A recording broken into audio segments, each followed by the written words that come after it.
Hi, I am your physics Sarthi, Madhumita Mukherjee. I promise a better scoring in your physics. चलो देखते हैं मेरा 8 number question ये 2006 में आया था। 2006 का क्वेश्चन है मेरा 8 नंबर। 2006 का क्वेश्चन है मेरा question number 8। An electric fan has blades of length 30 centimeter as measured from the axis of rotation.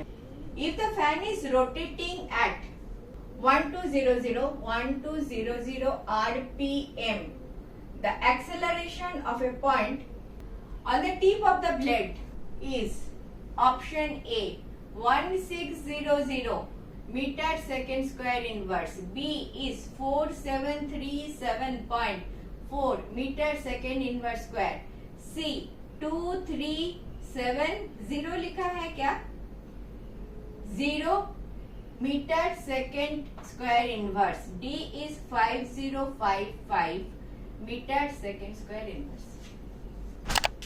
Language ऐसे ऐसे बनाते हैं कि दोबारा सोचना पड़ जाता है, कुछ भी नहीं है। इलेक्ट्रिक फैन, ब्लेड, ब्लेड किसको बोलते हैं? इसको ब्लेड बोलते हैं। This is your fan, this is one blade, this is another blade, this is another blade, this is blade.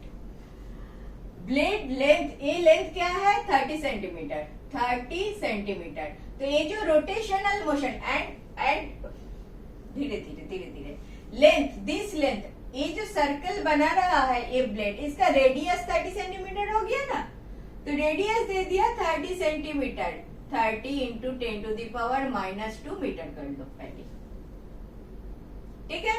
30 से measured from the axis of rotation. If the fan is rotating at this f, frequency दे दिया, frequency दे दिया 1200 rpm, rotation पर minute. आपको rotation पर second करना ही है, फिर रेडियन पर सेकंड करना है।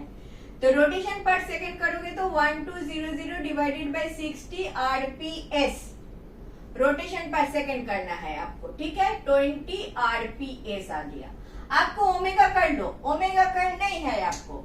Omega is 2 pi f equal to 2 pi into 20, ये क्या होता है रेडियन पर सेकेंड। जान लो रेडियन पर सेकेंड आपको करना ही है। दिस इज 40 पाई रेडियन पर सेकेंड। अच्छी बात है। The acceleration of a point on the tip of the blade, electric fan blade from axis of the fan is rotating at, अच्छा तो कांस्टेंट स्पीड में घूम रहा है, कांस्टेंट स्पीड में घूम रहा है मतलब यूसीएम, यूनिफॉर्म सर्कुलर मोशन, कोई टेंजेंशियल एक्सेलरेशन नहीं है। The acceleration of a point on the tip of the blade, a वाला पॉइंट पी पॉइंट का एक्सेलरेशन चाहिए। पी पॉइंट का acceleration will be only along the radius towards the centre.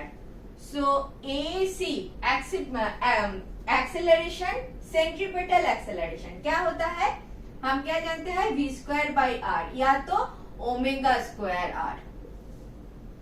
Modulus ले लेते हैं, omega square है, बहुत बार दिखाया, आज भी नहीं दिखाऊंगी। ओमेगा स्क्वायर आर होता है। क्यों मैंने ओमेगा क्यों लिखा, क्योंकि मेरे पास ओमेगा है। आर क्यों लिखा, आर मेरे पास है, ठीक है। तो मैं देती हूँ 40 पाई का होल स्क्वायर, आर का वैल्यू है 30 इंटू 10 टू द पावर -2। करोगे तो आपका आंसर आ जाना चाहिए, खतरनाक है। अच्छा धीरे धीरे करो, 40 into 40 into 30 into pi square into 10 to the power -2, 10 to the power -2, तो दिस निकल गया। एक 10 रह गया, ठीक है। तो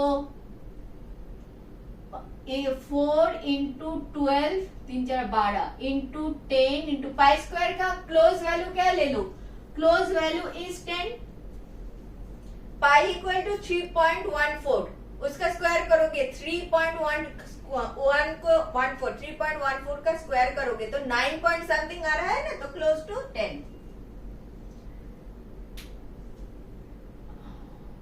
4800 close value 4800, 48, B is your correct option.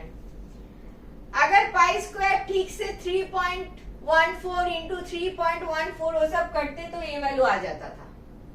मैंने थोड़ा सा ज्यादा लिया तो इससे थोड़ा सा ज्यादा आ गया, लेकिन ये तो क्लोज वैल्यू है, तो मेरा option is definitely correct. This is my correct option. देखो ये अप्रोक्सीमेशन का जो गेम है वो आपको तुरंत एट दैट पॉइंट आपको डिसाइड करना पड़ेगा कि कहां से आप अप्रोक्सीमेशन करोगे, करना ही पड़ेगा, वरना टाइम चला जाएगा। आप अगर स्मार्ट हो, जल्दी जल्दी करना चाहते हो, आपको अप्रोक्सीमेशन करना पड़ेगा, ऐसे ऐसे अप्रोक्सीमेशन करके आपको क्लोज वैल्यू कौन सा है डिटरमिन करना चाहिए। क्लियर? चलिए नेक्स्ट देखें। Thank you for watching. In this way, I have explained last 20 years of questions. If benefited, do watch.